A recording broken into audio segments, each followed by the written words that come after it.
The morning Ethan Cole walked into the glass tower on Fifth Avenue, he told himself it was going to be different this time. He had rehearsed the pitch 47 times. He knew this because he had a habit of counting steps, counting seconds, counting heartbeats when anxiety crept up his throat like smoke. He had rehearsed it in the bathroom mirror, in the elevator of his apartment building, on the subway, mouthing the words silently while a man across from him stared with mild concern. 47 times. And yet, as the elevator of Centaur Ventures rose to the 23rd floor, he felt every one of those rehearsals evaporate. He was 28 years old. He had $847 in his bank account.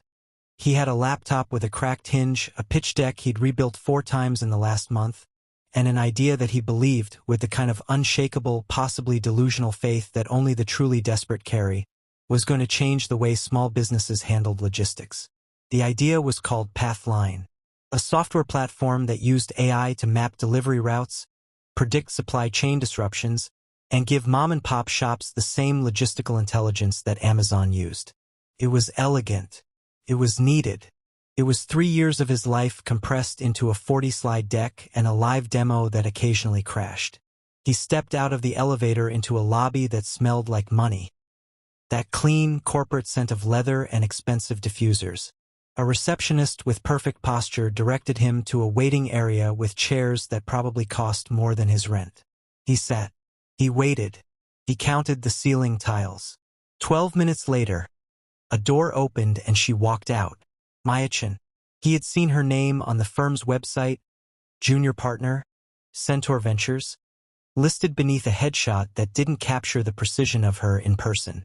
She moved like someone who had never wasted a step in her life. Her blazer was sharp. Her eyes, behind those gold-rimmed glasses, missed. Nothing. She was reviewing something on her tablet as she walked, and when she looked up and saw him, she gave a short, professional nod. "Mr. Cole, that's me." He stood up too fast and his portfolio slid off his lap. He caught it before it hit the floor. Barely. She watched this without expression. Right this way. The conference room was all glass walls and a long table that seated 12, though it was just the two of them and a senior partner named Richard Holt, a broad man in his 60s with the permanent squint of someone who had heard 1,000 pitches and believed approximately 4 of them. Ethan set up his laptop. The demo loaded. He began. For the first 10 minutes, he was good. He was actually good. The adrenaline smoothed out his voice and the story of Pathline, where it came from, the problem it solved, the small bakery owner in Queens who'd lost $11,000 in spoiled inventory because of a routing failure, the dry cleaner in Chicago who'd gone under because a logistics gap wiped out 3 wholesale accounts. He told it the way he trained himself to, with the quiet urgency of someone who had lived near that kind of loss. Richard Holt leaned slightly forward. Chen was writing something on her notepad. Then slide 22. The financial projections. So, our projected ARR at month 18 is approximately 4.3 million, assuming a conversion rate of, "What's your current MRR?" Richard asked. Ethan paused. "We're pre-revenue." The air changed. "Pre-revenue," Richard repeated. "Yes, but we have 12 signed letters of intent from businesses in the pilot cohort, and our beta. Letters of intent aren't revenue," Richard said. It wasn't cruel. It was just final, the way a period ends a sentence. Maya looked up from her notepad. "What's your runway?" "We have enough to operate for about..." He did the calculation in real time, which he should not have done in real time. "About 2 months." She wrote something else down. Richard leaned back. "Ethan, I'm going to be straight with you. The market is real. The problem is real. But you're asking us to lead a seed round for a pre-revenue, 2-person operation with 2 months of runway and a demo that..." He gestured toward the screen, where the live demo had quietly frozen on a loading wheel, "appears to have stopped working." Ethan looked at his screen. The spinning wheel of death. Of course. He closed the laptop. "I can restart." "That's all right." Richard was already shifting, the international body language of someone whose mind has moved on. We appreciate you coming in. We'll be in touch. They would not be in touch. Ethan shook Richard's hand. He shook Maya's hand. Her grip was firm and brief. She met his eyes for exactly 1 second, and in that second he saw something that wasn't pity. It was closer to recognition, like she'd seen this specific failure before and understood its contours. "Good luck," she said, and somehow, from her, it didn't sound like a dismissal. He rode the elevator down alone. He walked out onto Fifth Avenue into the cold November air and stood on the sidewalk for a long moment, surrounded by the rush of people who had somewhere important to be. Cab honked. A food delivery cyclist swerved past him. He pulled out his phone and called James Park. "How'd it go?" James asked immediately. Ethan watched a pigeon eat a piece of pretzel off the sidewalk with complete confidence and zero shame. "The demo froze," he said. A pause. "The whole thing. At the most important part." Another pause. "Bro. Yeah. Come to the coffee shop. I'll buy you a croissant." "I don't want a croissant, James. I'll buy you 2 croissants." Ethan exhaled. "Fine." He started walking. He did not know, walking away from that glass tower with $847 to his name and a frozen demo and the handshake of a woman who had looked at him like she'd filed him neatly under promising but not yet, that in 4 years he would walk back into that same building. And she would be waiting for him, not as a gatekeeper, as a partner. But that was 4 years away. Right now there were 2 croissants and a conversation to survive. And Ethan Cole put his head down and walked into the cold. 3 weeks after the Centaur pitch, Ethan's co-founder quit. Marcus Webb had been his roommate in college. His first phone call when Pathline became more than a late-night idea. The person who had hand-coded their first prototype over one caffeine-destroyed weekend in 2019. He was also, Ethan would reflect later, the first person to understand that an idea and a company were 2 very different things, and that Ethan Cole, brilliant, obsessive, emotionally unavailable Ethan Cole, might be better suited to one than the other. Marcus didn't quit with a fight. He quit with a beer and a long silence and the careful words of someone who has practiced the conversation in his own head for months. "I got a job," Marcus said. They were sitting in their apartment on Hester Street. A 1-bedroom they'd converted into a 1-bedroom/office by turning the living room into a war room of whiteboards, sticky notes, and server equipment that made the apartment run 4 degrees hotter than normal. Full-time. The Stripe. Senior engineer. Ethan was quiet. "It's good money," Marcus said. "It's stable. My mom." "I know," Ethan said. "Ethan. I know, Marcus. I get it." He did. He genuinely did. Marcus had a mother with a mortgage and a younger sister in college and the kind of family that required the people who loved it to make practical choices. Ethan had his own mother, Linda Cole, who worked the front desk at a medical practice in the Bronx and had never once asked him to come home and do something safer, but whose silence on the phone lately had the particular texture of worry. Marcus left at the end of the month. He took his monitor, his mechanical keyboard, and a peace lily he'd inexplicably named Gerald. Ethan helped him carry boxes to the moving. Then, they hugged on the sidewalk. Marcus looked like he might say something important and then settled on, "Don't sleep on the couch every night. It's bad for your back." "It's a good couch," Ethan said. "It's a terrible couch. You bought it off Craigslist for $40. $45. Marcus laughed, and then he was gone, and Ethan went back upstairs to an apartment that was suddenly very quiet. He sat at his desk, Marcus's desk, technically, which he now inherited along with the role of sole technical co-founder, sole everything, and opened his laptop and looked at the Pathline codebase and tried to feel something other than the specific hollow exhaustion of a man who has bet everything on a horse that is currently refusing to leave the gate. He slept on the couch that night. It was objectively a terrible couch. The saving grace of those months was James Park, who showed up every Tuesday with coffee and an almost offensive amount of optimism. James worked in product at a mid-sized tech company, was perpetually described by everyone who met him as the smartest person in the room who doesn't know it, and had invested $8,000 of his savings into Pathline in its early days. an amount that Ethan thought about with a nauseating mix of gratitude and guilt. James never mentioned it. He just showed up. "Here's what I think," James said one Tuesday in January, setting 2 cups of coffee on the whiteboard-cluttered table. "The pitch failed because you led with the tech. The tech is the product. The tech is the mechanism. The story is the product." James pulled up Ethan's pitch deck on his own laptop. "See slide 3, you go straight into the algorithm. But look at what Richard Holt responded to. He leaned in when you talked about the bakery. About Maria's bakery losing 11,000 in spoiled flour and eggs." Ethan looked at the deck. He thought about Richard's posture. James was right. "So I restructure. You restructure everything around the human. You are not selling software. You are selling the moment Maria doesn't lose her inventory. You are selling her being able to send her kid to college because the business survived." James pointed at him. "That's what moves money." This was why Ethan kept James around. Not just the $8,000. The clarity.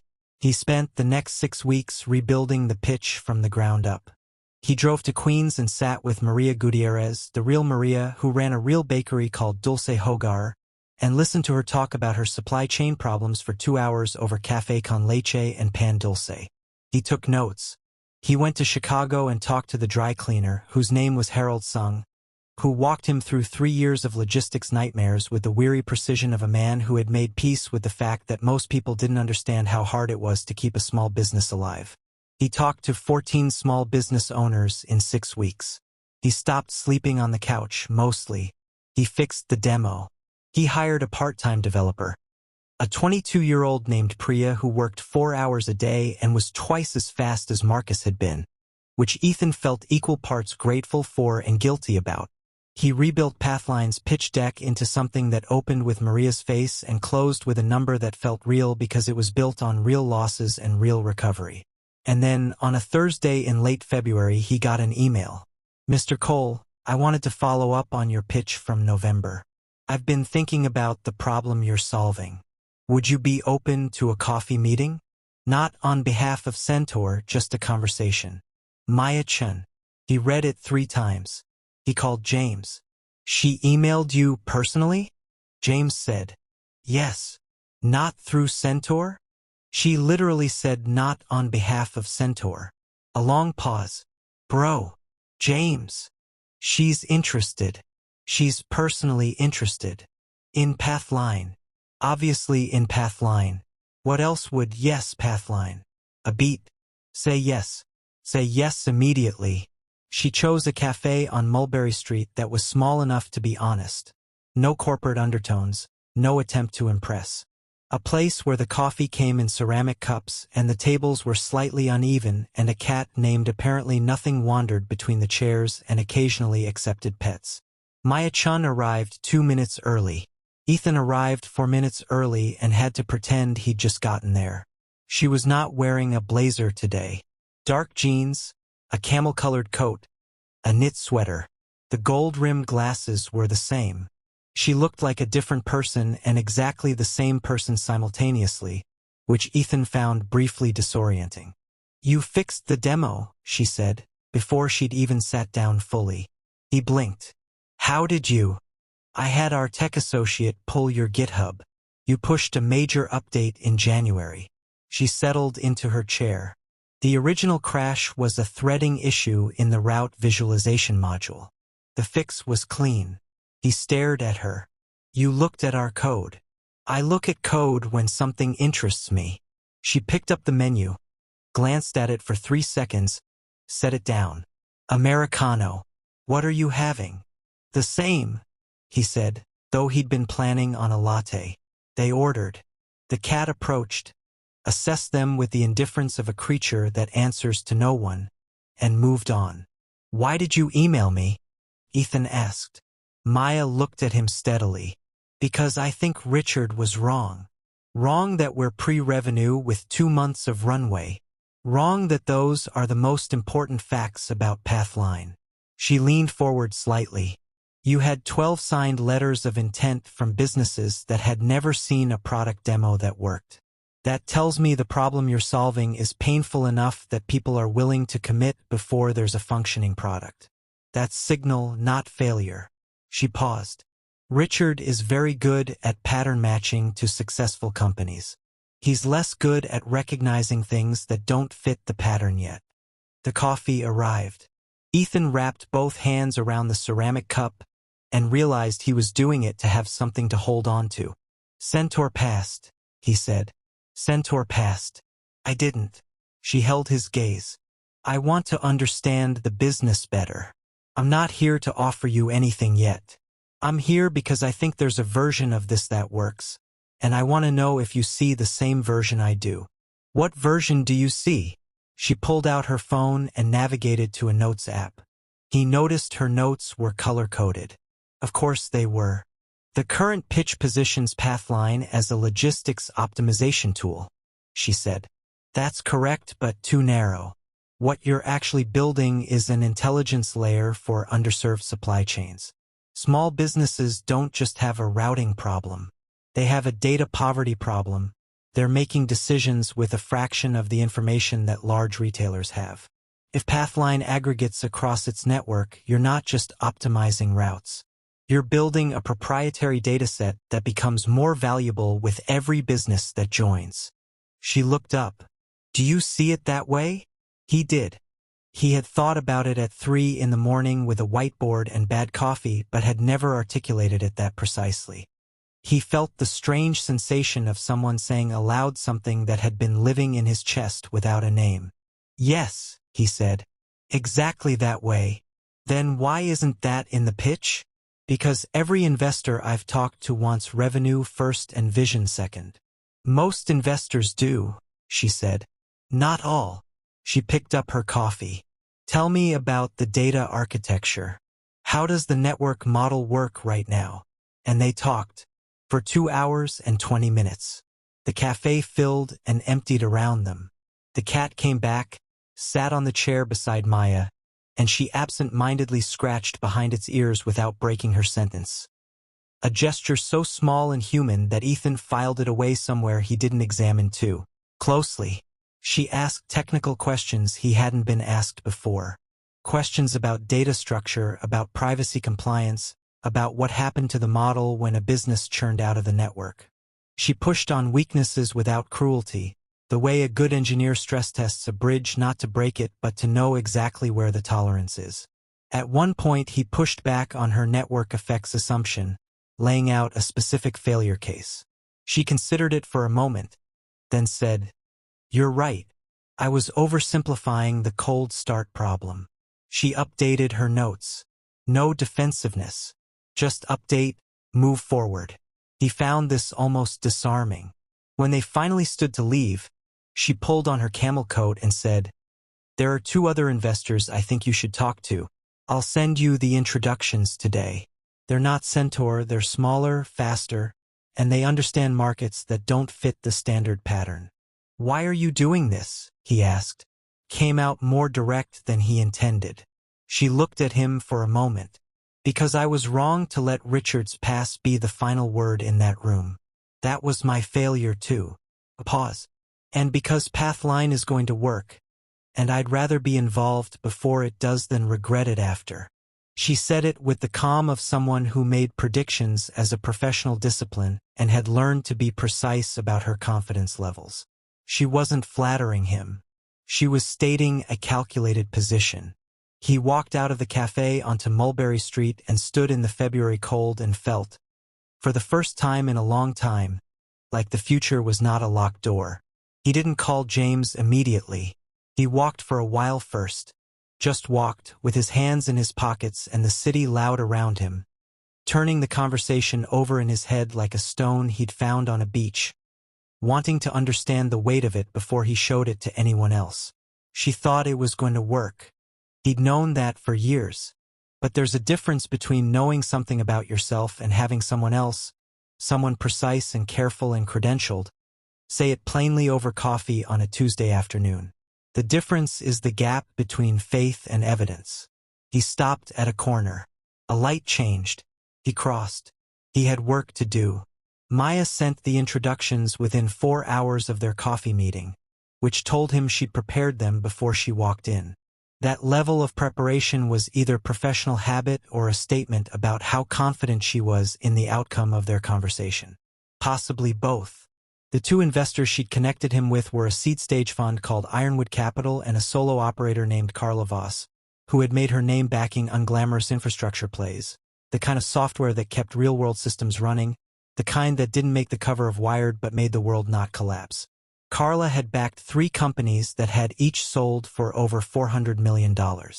She drove a 10-year-old Honda Accord and was famously unimpressed by anything she considered noise. Ethan pitched Ironwood first. They passed, politely, with feedback that was actually useful, which was better than most. Then he pitched Carla Voss on a Thursday morning in a conference room she rented by the hour in a WeWork in Midtown. She arrived exactly on time, carrying a paper coffee cup and a yellow legal pad, wearing a fleece vest and the expression of someone who had exactly 60 minutes for this and would like to get through them efficiently. He'd restructured the pitch again after the Mulberry Street coffee. He led with Maria Gutierrez. He led with the human cost of data poverty. He built to the network intelligence thesis, the phrase Maya had essentially given him, which he had taken and built around until it was structurally his own. Carla wrote something on her legal pad at slide 6. She wrote something else at slide 14. At slide 22, the financial projections, the same slide that had broken the Centaur pitch. She didn't flinch. She asked one question about the unit economics. He answered it. She wrote something else down. At the end, she set her pen flat on the pad and looked at him. "Who sent you?" she asked. "Maya Chen. At Centaur." Carla nodded slowly. "Maya's taste is good." She flipped back through her legal pad. "What's your ask?" $750,000. Pre-seed. 18-month runway. She looked at the ceiling briefly, then back at him. "I'll do 500. Same terms. I want to see the MRR hit 50,000 before we talk Series A." He kept his face still. He had practiced keeping his face still for exactly this moment, knowing that the first person to speak after an offer is made is usually the person who loses. He counted to 3. "I can live with that," he said, as if $500,000, more than he'd ever seen, more than he'd ever held as a real number attached to a real check with his company's name on it, were a reasonable, moderate sum he was generously agreeing to accept. Carla allowed herself a small smile. She could tell. She'd been doing this long enough to know when someone was performing composure. She let him have it anyway. "I'll have the term sheet over by end of week," she said. She picked up her coffee, stood, and extended her other hand. "Don't make me regret this." "I won't," Ethan said. He rode the elevator down from the WeWork alone, and this time, unlike the Centaur elevator in November, he didn't count the ceiling tiles. He stood very still and let the number, $500,000, settle over him like something warm.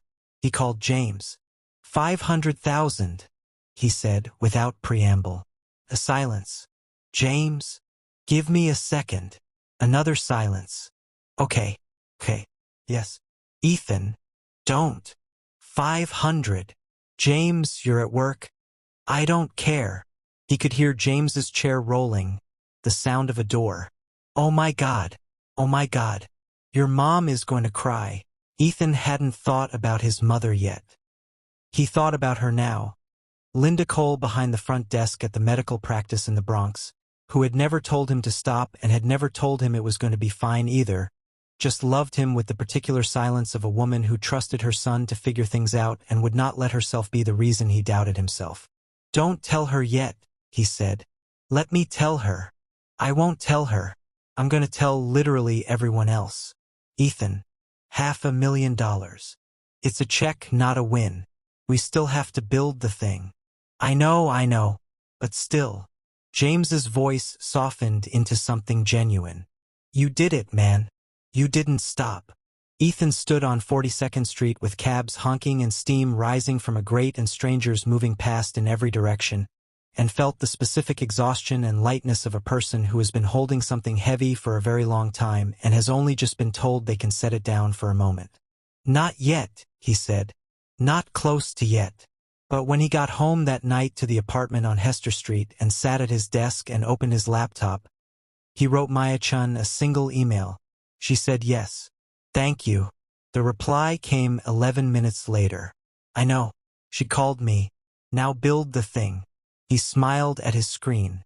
The cat that had no name moved through his memory. The cafe on Mulberry Street. The 2 hours and 20 minutes of questions he hadn't been asked before. He opened the code base and started building. The 18 months after Carla's check were the most relentless of Ethan's life. He hired carefully and slowly 3 engineers, a part-time operations person, and a customer success manager named Diana who had worked at FedEx for a decade and understood logistics with the bone-deep fluency of someone who had lived inside supply chain problems, not just modeled them. Diana was 43, wore steel-toe boots to the office on principle, and referred to their competitors as amateurs with a cheerfulness that Ethan found endlessly encouraging. Priya, the developer he'd hired part-time during the lean months, came on full-time and promptly redesigned the route visualization module so elegantly that Ethan spent 10 minutes staring at her commit with the feeling of a person who has just heard a piece of music they didn't know could exist. James quit his job in April and joined as head of product. Ethan tried to talk him out of it. James showed up to that conversation with a resignation letter already signed and a spreadsheet modeling their projected growth trajectory that was, frankly, better than anything Ethan's team had produced. "You've been doing my job informally for 2 years," Ethan said. "I know. Pay me for it." James grinned. "I believe in this. I'm in." Maya Chen stayed in touch throughout the year. Not as an investor, Centaur wasn't involved, but as a presence that Ethan found hard to categorize. She sent him articles occasionally. Once, a research paper on network effects in B2B marketplaces that was so precisely relevant to a problem he was working through that he sat with it for an afternoon and filled the margins with notes. She asked for quarterly updates, which he gave her, and gave him feedback that was consistently the most useful feedback he received from anyone. They met for coffee 4 more times that year. Always Mulberry Street. Always the same cafe, the same cat, the same ceramic cups. The meetings were always professional. They talked about Pathline, about the market, about specific technical challenges. She was precise and rigorous and pushed him to think better, and he found himself preparing for these meetings the way he prepared for investor presentations, seriously, thoroughly, which told him something about how much her opinion mattered to him, though he was not entirely ready to examine what that meant. In month 8, Pathline crossed $50,000 in monthly recurring revenue. He texted Maya, "Hit the Carla number." She responded, "I saw. Congratulations. Start thinking about Series A." The Series A process was faster than he expected and harder than he feared. Carla introduced him to 3 firms. Maya, still not formally involved, operating in some undefined zone between advisor and interested observer, introduced him to 2 more. He pitched all 5. One passed immediately. One came in with terms so unfavorable that Diana, who was not technically in the finance meetings, managed to hear about them from across the office and appeared in the doorway to say absolutely not before anyone had asked her. 2 others engaged seriously. The 5th was Centaur Ventures. Maya disclosed the conflict before he'd even considered it. She sent him an email on a Monday morning. "FYI, Centaur is formally interested in Pathline's round. I'm recusing from their internal evaluation. I wanted you to know before the process started." He read the email at 6 a.m. over bad office coffee and thought about November, about the frozen demo, about Richard Holt's hand already moving toward conclusion before Ethan had finished his sentence. He thought about Maya's face in that moment. Not pity, not dismissal, but recognition. The specific look of someone who has seen something fail and knows the difference between a failed thing and a failing person. He replied, "Noted. Thank you for the transparency." And then, because it was 6 a.m. and he'd slept 5 hours and the office was quiet and he'd been professional for so long. Is it strange? Being inside it from both sides? Her reply took longer than usual. A little. But I think Pathline deserves the best possible outcome, regardless of who leads the round. I'm trying to stay out of the way of that. He sat with that for a moment. Then he went back to the pitch deck. Centaur led the Series A. $8.2 million. Richard Holt shook Ethan's hand in the same conference room where the demo had frozen, and this time Richard did not have the look of a man whose mind had already moved on. He had the look of a man who was relieved to be holding the right ticket. Maya recused from the deal entirely. She wasn't in the room for the close. Ethan sent her a text afterward. It closed. $8.2 million. Centaur leading. He added. Richard shook my hand in the same room. Her response. Full circle. How does it feel? He looked at the text for a moment. Outside the glass tower, Fifth Avenue moved in all its indifferent momentum. He thought about $847 in his bank account. He thought about the couch. Like the beginning, he wrote back. Not the end. She sent back a single word. Good. Derek Walsh entered Ethan's life the way a certain type of person always enters rooms. Like the room should feel grateful for his arrival. He came in as part of the Centaur partnership structure, which had added him to the board as an observer 6 months into the A round. He was 35, had made his early career at 2 companies that had IPO'd and one that had quietly imploded while he walked away intact, and carried himself with the assurance of someone who had never had to question whether he deserved to be in the room. He wore suits that were too good for board meetings that didn't require them. He called everyone, even Diana, who was not charmed, by their first name within 30 seconds of introduction. The practiced intimacy of a man who had learned that familiarity could be deployed as power. He had opinions about Pathline. Many of them.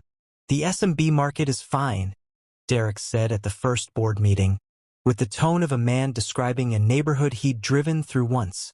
But you're capping yourself. The real play is enterprise. Mid-sized distributors. Regional retail chains.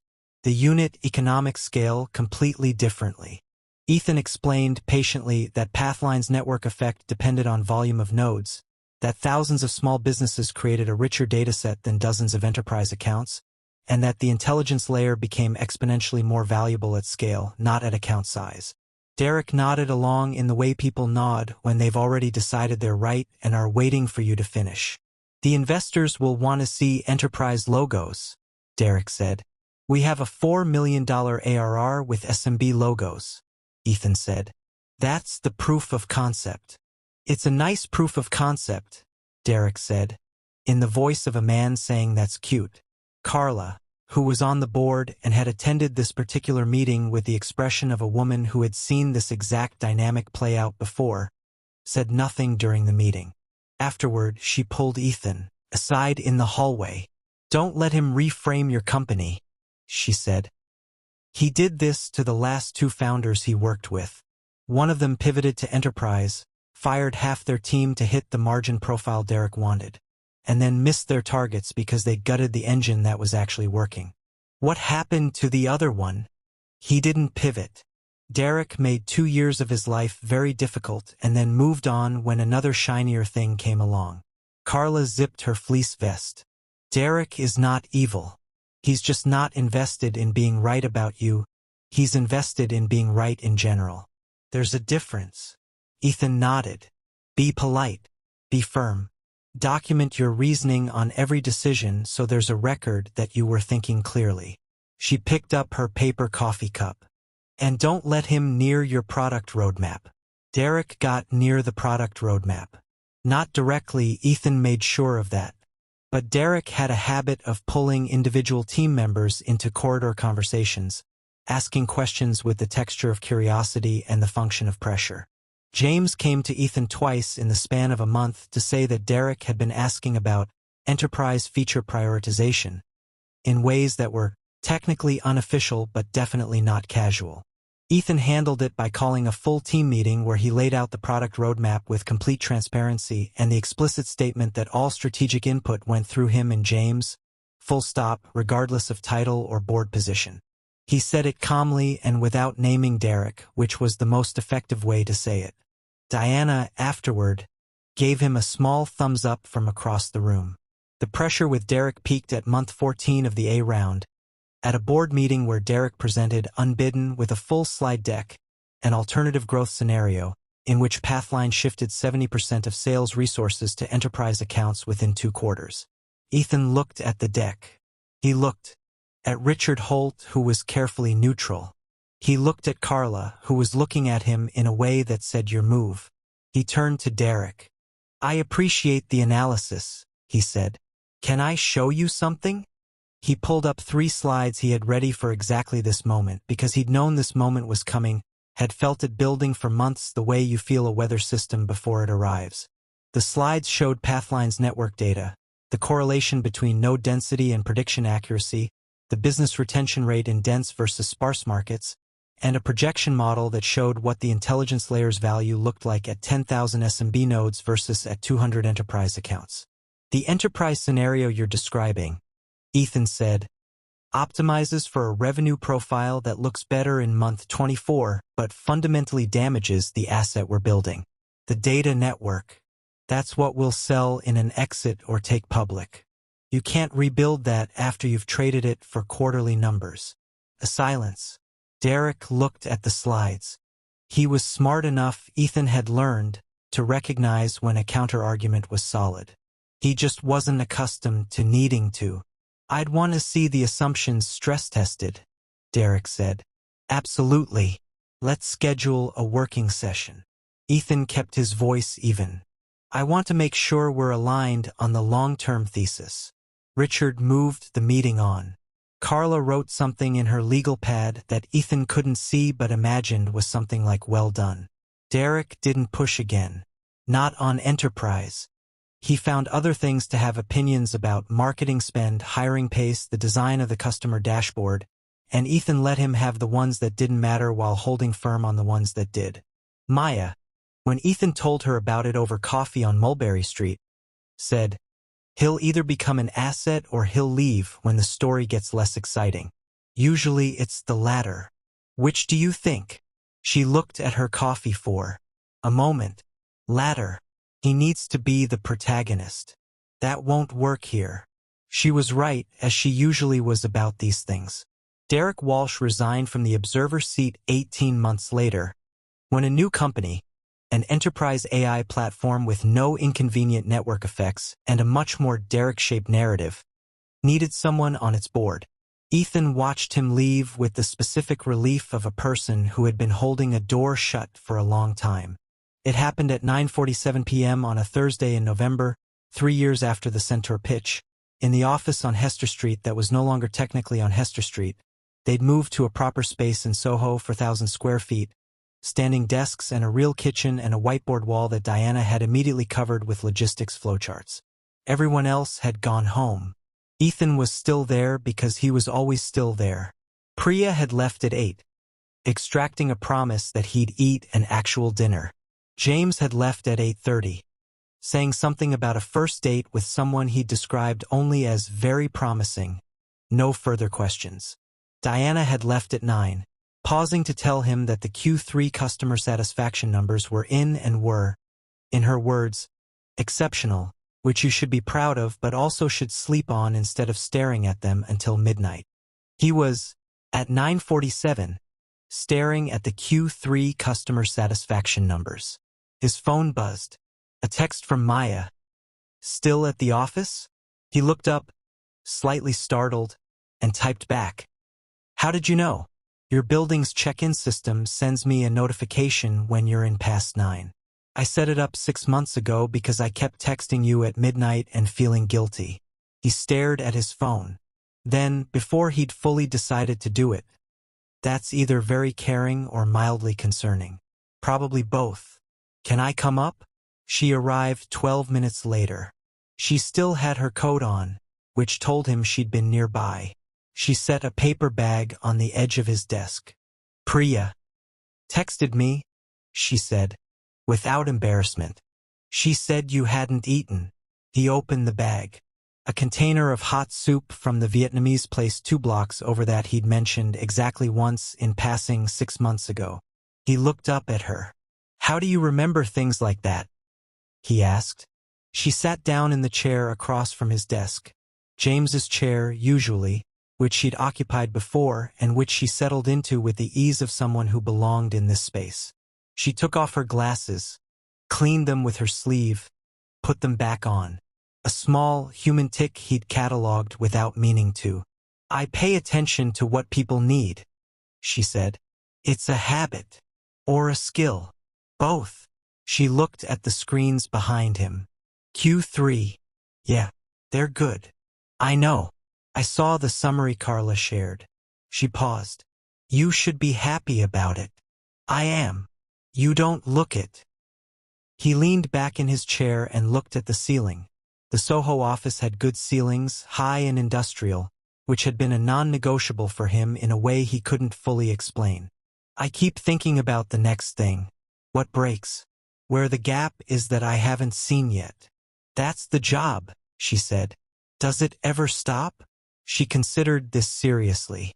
No, but it gets easier to put it down at the end of the day. A beat. At night.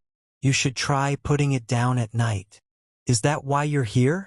To tell me to go home? She looked at him steadily. In 3 years of coffee meetings and late texts and the specific kind of professional intimacy that builds between two people who are always talking about one person's company but always, somehow, also talking about each other, in 3 years of that, he had learned to read the precision of her silences. This one had weight. I'm here, she said carefully, because I've been trying to figure out how to say something, and I haven't found a clean way to do it, so I'm just going to say it. He was very still. I can't keep advising you unofficially, and also, she stopped, started again. There's a conflict between what I've been doing for the last 3 years and what She pulled off her glasses and looked at him without them, and the small, unguarded quality of that gesture struck him somewhere in the chest. What I want to be doing. The office was quiet. The city hummed faintly outside. What do you want to be doing? He asked. She looked at him for a long moment. Then, with the precision of someone who has measured twice before cutting. Investing. Formally. In Pathline. As a partner. I want to come in on the B round. And he understood then that this was real, that this was her solution to something she'd identified as a problem, and that the problem was the blur between professional and personal, and that her answer was to make it unambiguously, structurally professional. To put a term sheet between them and whatever the alternative was, because the alternative was a territory she wasn't ready to name. He understood it. He respected it. He was also, if he was honest, disappointed in a way he didn't say out loud. I think that's the right call, he said. It is, she said, firmly, like she was confirming it to herself. A pause. The Series B closes in Q1, he said. I know. I've been watching the process. She put her glasses back on. The professional armor, precise and back in place. I'll have a proposal for you by end of month. Okay. She stood, picked up her coat from the arm of the chair. Then she looked at the bag on his desk. Eat the soup while it's still hot. I will. She left. He listened to the elevator.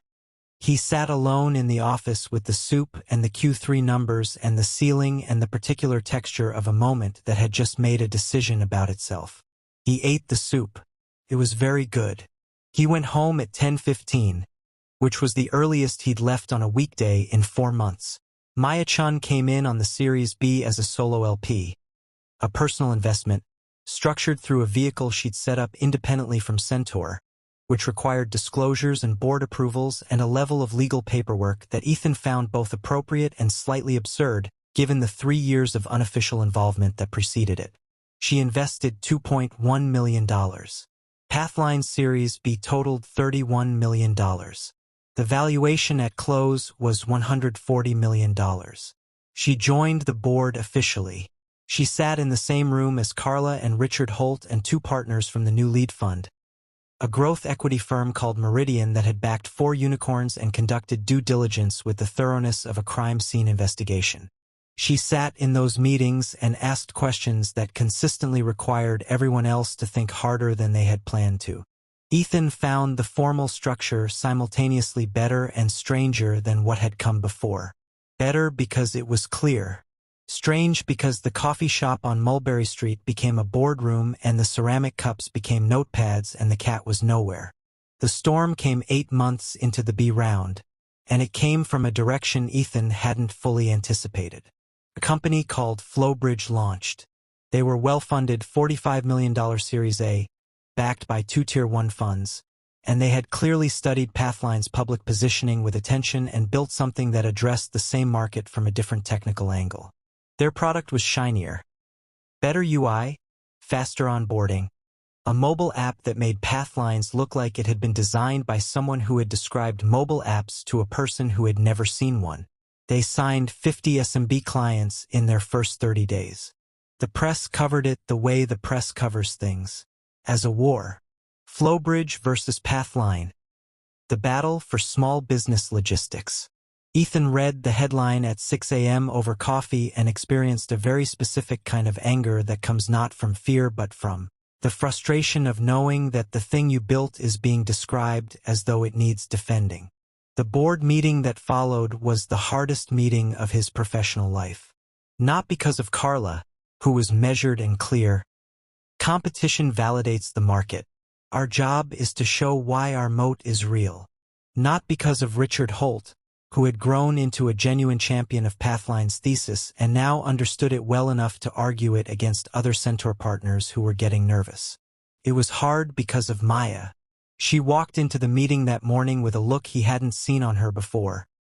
Not doubt exactly, but the particular gravity of someone who has information they know will cause pain and has decided that clarity is more important than comfort. Our network data shows that Flowbridge's onboarding claims are accurate, she said. She'd had her own team analyze the competitive landscape. They're genuinely faster. Small business operators, particularly those without a technical point of contact, will prefer their UX in the first 90 days. What happens after 90 days? Ethan asked. They don't have the predictive layer. She pulled up her analysis. Flowbridge is an optimization tool. They can route. They can't forecast. The intelligence we've built into the network, the dataset we now have from 4,000 business nodes, they can't replicate that on a shorter timeline. But, she paused. Most SMB customers won't feel the difference until they face a disruption event. And disruption events are, by definition, irregular. So we're relying on bad news to prove our value, James said, from across the table. We're relying on accuracy, Maya said, which requires time to demonstrate. She looked at Ethan. The question is whether we have enough runway to make time work for us. They had 22 months of runway at current burn. It's enough, Ethan said. It's probably enough, she said. Not to disagree, to be precise. He looked at her. He understood in that moment exactly what she was doing. Not undermining him, not doubting the thesis. Being the person in the room who would not let hope do the work that data needed to do. The board needed to hear the risk clearly because the board was responsible for the decision clearly. He hated it slightly. He was grateful for it entirely. Here's what we're going to do, he said. He turned to the room. He laid out a plan, accelerated case study program, 3 lighthouse clients to showcase prediction accuracy, a content strategy built on disruption events and how Pathline had navigated them, a refactor of the onboarding flow that Diana had already been lobbying for and which Ethan had kept deprioritizing. Timeline? Carla asked.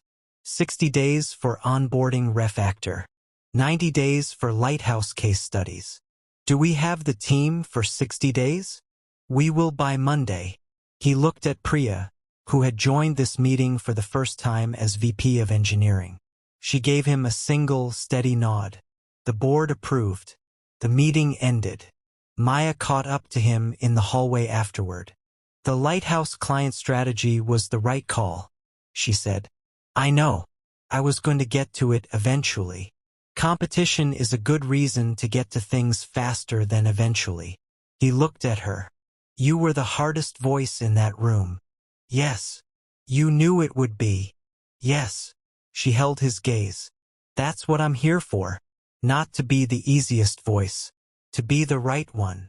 He nodded. He thought about the coffee shop. The ceramic cups.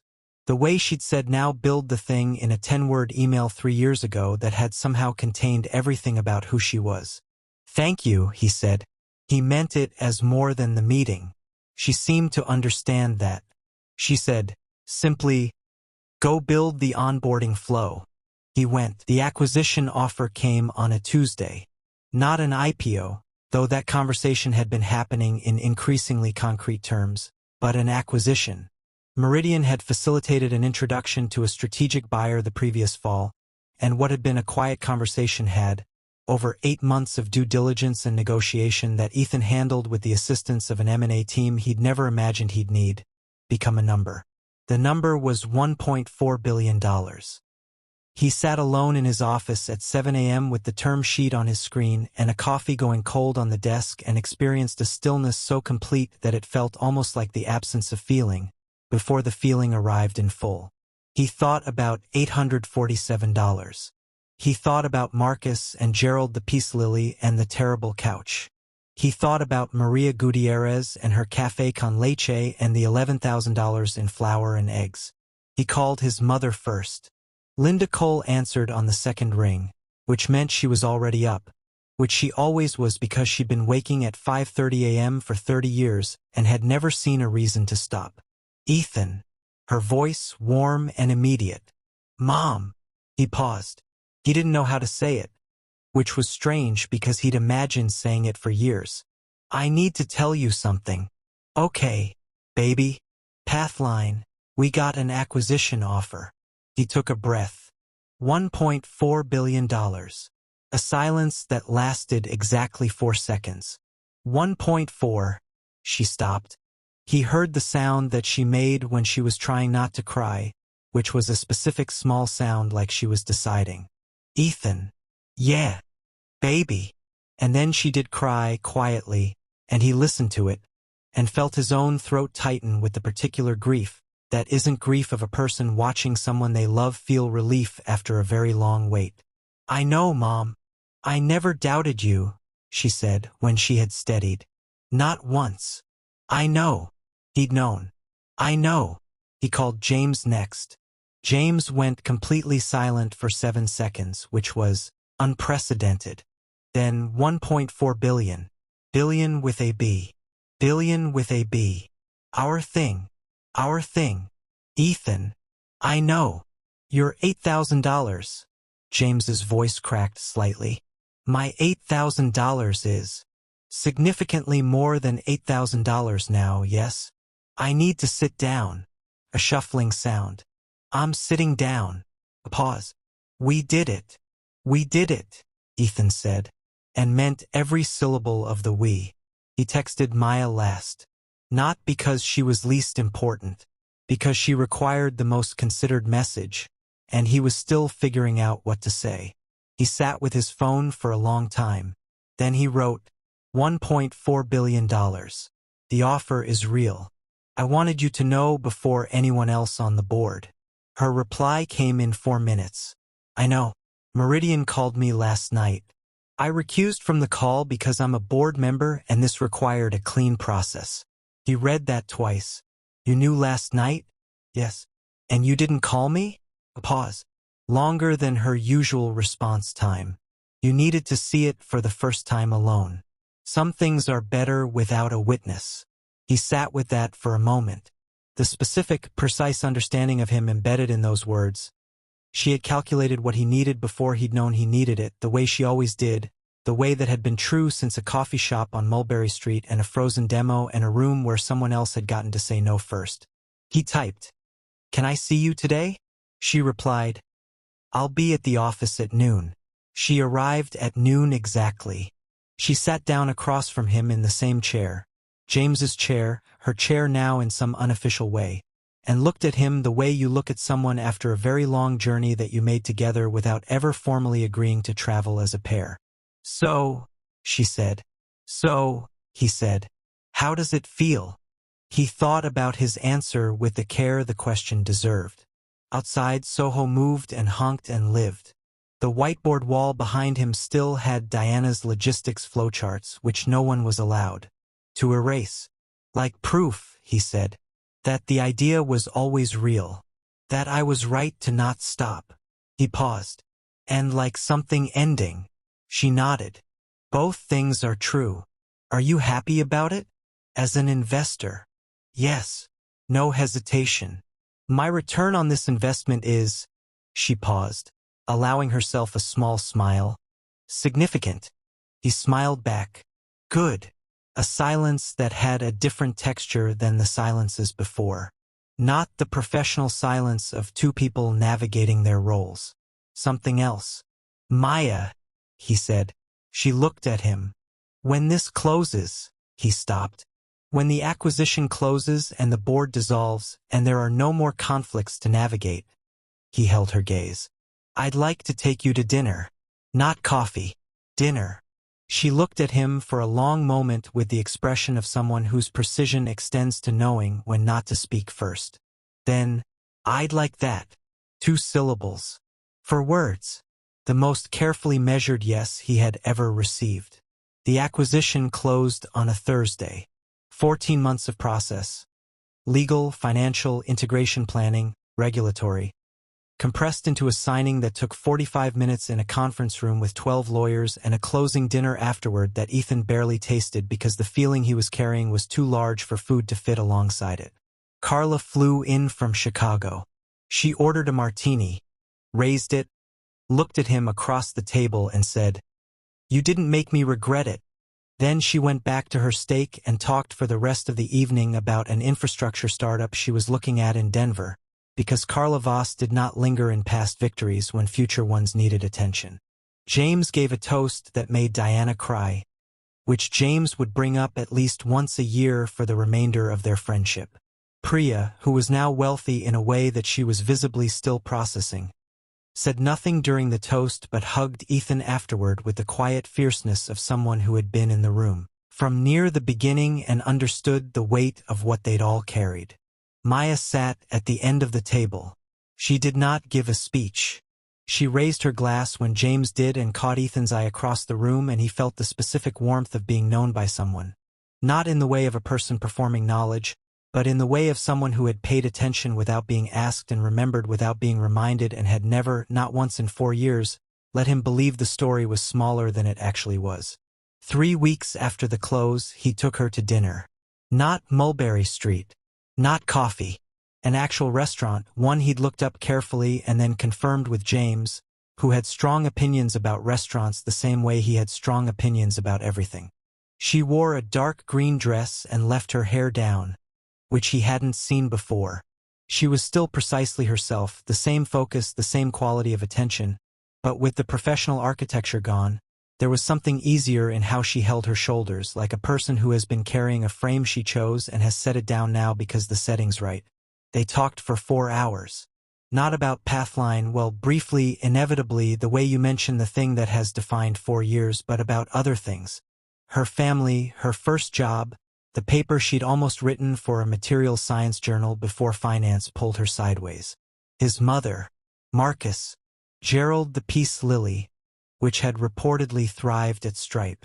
At one point she laughed at something he said, a real laugh, unguarded, nothing measured about it, and he felt the particular quality of that sound, how it was different from everything he'd watched her calculate and concluded and articulate, how it was the thing underneath all of that, the human being inside the precision, and thought, there you are. At the end of the evening, on the sidewalk outside the restaurant, she looked at him with the expression that was beginning to feel like home. I've been thinking, she said, about what's next. For you. For both of us. For me, professionally. She paused. I'm thinking about starting a fund. Early stage. The kind of companies that don't fit the standard pattern. Like Pathline. Like Pathline. A small smile. There are a lot of Ethans out there who don't know that what they have is real. He looked at her. Is that what you thought? When you saw me in that conference room with the frozen demo? Yes, she said, without hesitation. I thought, he doesn't know yet that this is going to work. But he's the only person in the room who could make it work. And I thought, she paused, precise to the end, choosing the right words, that someone should tell him. The city was loud around them. Cab honked. A couple walked past, close together, their laughter trailing behind them like a scarf. You told me, he said. Eventually, she said. He took her hand, carefully like a person who has learned to handle things of value, and she let him, and they stood on the sidewalk in the middle of everything, the city doing what cities do, indifferent and alive. So, he said, a fund. A fund, she said. And I was thinking I might need a very specific kind of advisor. Someone who understands what it's like to be on the other side of the table. Someone who had a frozen demo. Someone who built something real out of nothing. She looked at him steadily. You interested? He thought about the elevator, the 47 rehearsals, the $847, the couch, the moment in the Mulberry Street Cafe when she'd said I'd rather be involved before it does than regret it after, and he had felt something shift in the architecture of his future without knowing why. He knew now. Yes, he said, and they walked into the city, into whatever came next. Not a conclusion but a beginning, wearing the face of everything they'd already built, the past folding into the future the way a road curves out of sight and continues and continues and continues. If you enjoyed this story, please like and subscribe.